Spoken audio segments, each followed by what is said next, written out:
The wait is finally over. BMC elections are officially announced. Voting will be held on January 15, 2026 and the results will be out on the very next day, that is January 16. This is not just another local election, this is a fight for Asia's richest civic body, the Mumbai Municipal Corporation, with an annual budget of around 75,000 crore. That budget is bigger than many Indian states.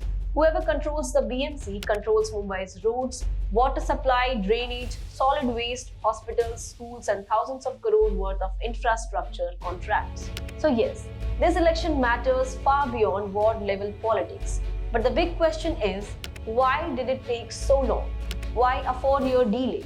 The answer lies in court cases over OBC reservation and ward delimitations. And now when the polls are finally here, Mumbai is heading into them with a completely changed political landscape. The 2022 Shiv Sena split has turned this civic election into a direct face-off between Uddhav Thackeray's Shiv Sena UBT and Eknath Shinde's Shiv Sena, backed by the BJP, who lost dozens of corporators, who is rebuilding their organization from scratch, and can smaller players like the MNS swing results in nearly 70 wards, suburbs leaning one way, island city leaning another, and margins that are wafer thin. Well, hello, I'm Khatija and you're watching Lokmat Times. Today we break down Mumbai's civic power clash, Sena versus Sena, alliances versus arithmetic, and what's really at stake in the BMC elections. But before we move ahead, do subscribe and press the bell icon for all the latest updates. Now let's start with the election schedule from the State Election Commission. Nominations will be filed from December 23 to December 30. Scrutiny of nomination is on December 31st. Candidates can withdraw their names till January 2nd, and election symbols will be allotted on January 3rd. Polling will take place on January 15 across 227 wards, and counting will be done on January 16. This will be a single-phase election, not just for the BMC but also for 28 other municipal corporations across Maharashtra. In total, more than 3.48 crore voters will decide the fate of 2,869 corporators statewide. But all eyes are firmly on Mumbai, the country's financial capital. To understand today's stakes, we need to look back at the last BMC election in 2017. At that time, the corporation had 227 wards. Shiv Sena emerged as the single largest party with 84 seats. BJP followed very closely with 82 seats, Congress won 31 seats, NCP got 9, MNS managed 7, and the remaining seats went to independents and smaller parties. No party had a clear majority on its own.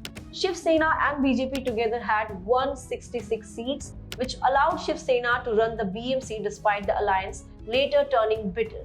It was a neck-and-neck contest, with margins in many wards extremely small. So why does everyone want control of the BMC so badly?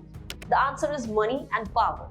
The BMC has an annual budget of about 75,000 crore. This is nearly 4 times the budget of some Indian states. From major road projects and flyovers to water pipelines, storm water drains, coastal roads and slum rehabilitation schemes, every big civic project in Mumbai passes through the BMC. With that comes control over tenders, contracts and long-term infrastructure planning. For any political party, winning the BMC means influence over Mumbai's growth and governance for 5 crucial years. Now comes the biggest change in 2017. The 2022 Shiv Sena split. Uddhav Thackeray's Shiv Sena, now known as Shiv Sena UBT, is facing Eknath Shinde's Shiv Sena faction, which is in alliance with the BJP as part of the Mahayuti.